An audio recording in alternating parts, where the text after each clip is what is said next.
સાથે અગત્યના સમાચાર વલસાડથી મળી રહ્યા છે। આપણે જણાવીશું કે આદિવાસી સમાજ દ્વારા રેલી કાઢવામાં આવી છે તેવા સમાચાર મળી રહ્યા છે।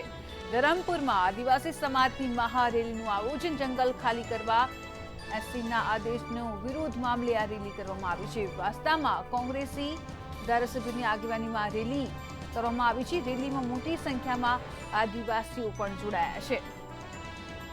તો આદિવાસી આગેવાનોની પોલીસે પણ અટકાયત કરી છે તેવા સમાચાર વિરોધ દર્શાવી રહ્યા છે। તમામ આદિવાસી દ્વારા મહારેલીનું આયોજન કરવામાં આવ્યું છે ધરમપુરમાં।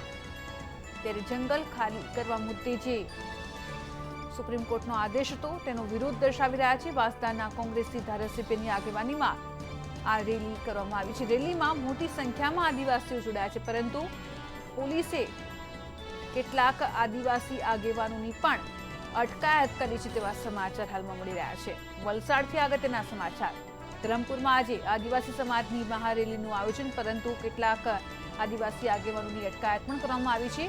જંગલ ખાલી કરવા મુદ્દે સુપ્રીમ કોર્ટે જે આદેશ કર્યો હતો તે આદેશ તેમને માન્ય ન હોવા છતાં તેમણે આ વિરોધ કર્યો છે। વિરોધના ભાગરૂપે મહારેલીનું આયોજન કરવામાં આવ્યું છે। રેલીમાં મોટી સંખ્યામાં આદિવાસીઓ સહિત તમામ લોકો જોડાયા છે। આગેવાનોની અટકાયત કરવામાં આવી છે પોલીસ દ્વારા। ત્યારે હવે જે સમાચાર સામે આવી રહ્યા છે કે પોલીસ અને આદિવાસીઓ વચ્ચે અત્યારે ઘર્ષણ ચાલી રહ્યું છે। દ્રશ્યમાં આપ જોઈ શકો છો, ઉગ્ર વિરોધ દર્શાવી રહ્યા છે તમામ આદિવાસીઓ।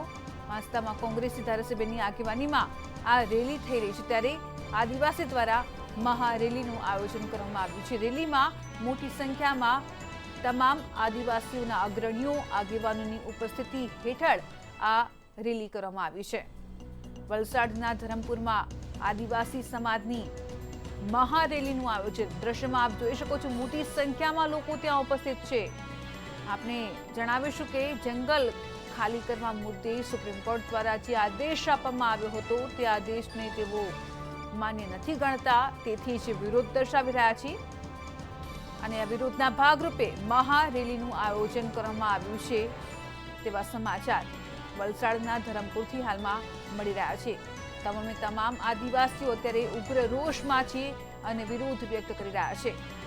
સુપ્રીમ કોર્ટનો જે આદેશ છે તેનો વિરોધ કરી રહ્યા છે। વિરોધના પગલે જ મહારેલીનું આયોજન કરવામાં આવ્યું છે। મોટી સંખ્યામાં તમામ આદિવાસી સમાજના લોકો, આદિવાસી સમાજના આગેવાનો, આદિવાસી સમાજના તમામ અગ્રણીઓ અને સાથે જ કહી શકાય કે જે કોંગ્રેસ છે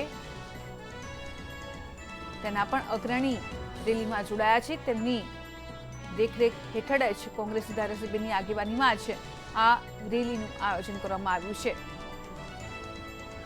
દીપક પવાર અમારી સાથે જોડાઈ ગયા છે માહિતી સાથે। દીપક, શું કહી રહ્યા છે આદિવાસી સમાજના તમામ લોકો? જી ભાગ્યશ્રી, હું જણાવી દઉં કે ધરમપુર તાલુકામાં આ આદિવાસી મહારેલીનું આયોજન કરવામાં આવ્યું છે ને આ રેલી જે સુપ્રીમ કોર્ટે આદેશ કર્યો હતો એના વિરોધમાં આ રેલીનું આયોજન કરવામાં આવ્યું છે। દીપક, જાણીશું કે હાલમાં ત્યાં પરિસ્થિતિ કેવી છે? સમાચાર મળી રહ્યા છે કે આગેવાનોની અટકાયત કરવામાં આવી છે પોલીસ દ્વારા। જી બિલકુલ। આ રેલી ચાલુ થવા પહેલા જ કેટલાક આદિવાસી સમાજના જે સમાજ સેવક હતા, અગ્રણીઓ હતા, એમની અટકાયત કરવામાં આવી હતી અને પોલીસ પ્રશાસન દ્વારા આ રેલીને અટકાવવાના ભરચક પ્રયાસ કરવામાં આવ્યા હતા, પરંતુ આદિવાસીઓને જોતા ઘર્ષણ થયું હતું। બિલકુલ, સુપ્રીમ કોર્ટનો આદેશ છે કે જંગલ ખાલી કરવું, આદેશને તેઓ માનતા નથી। વિરોધના પગલે મહારેલીનું આયોજન કરી રહ્યા છે। હવે આગામી રણનીતિ તેઓની શું રહેશે? તમામ જે આગેવાનો છે તેમની સાથે કોઈ વાતચીત થઈ હશે આપની? જી, આગેવાનો સાથે વાતચીત થઈ છે। આગેવાનોનું કહેવું છે કે જો અત્યારે અમારી માંગણી સ્વીકારવામાં નહીં આવે તો આગળ ચાલીને અમે આનાથી વધારે ને આદિવાસી પ્રજા સાથે એક બીજી રેલીનું આયોજન કરીશું। બિલકુલ, ત્યાંનો માહોલ કેવો છે હાલમાં? હાલમાં સમગ્ર ધરમપુર એક પોલીસ છાવણીમાં બદલાઈ ગયું છે, જેથી કોઈ અપ્રિય ઘટના ના બને। પોલીસ અને આદિવાસી સમાજના લોકો સાથે કોઈ ઘર્ષણના એવા કોઈ સમાચાર? જી, ઘર્ષણ થયું હતું પણ એ પછી બધું શાંત થયું છે। જી, બિલકુલ, આભાર સમગ્ર માહિતી માટે। તો હાલમાં મામલો થાળે પડી ગયો છે। તમામ જે આગેવાનો છે તેમને અટકાયત કરી દેવામાં આવી હતી પોલીસ દ્વારા, પરંતુ હાલમાં જ તમારા સંવાદદાતાએ જણાવ્યું તે મુજબ મામલો થાળે પડી ગયો છે।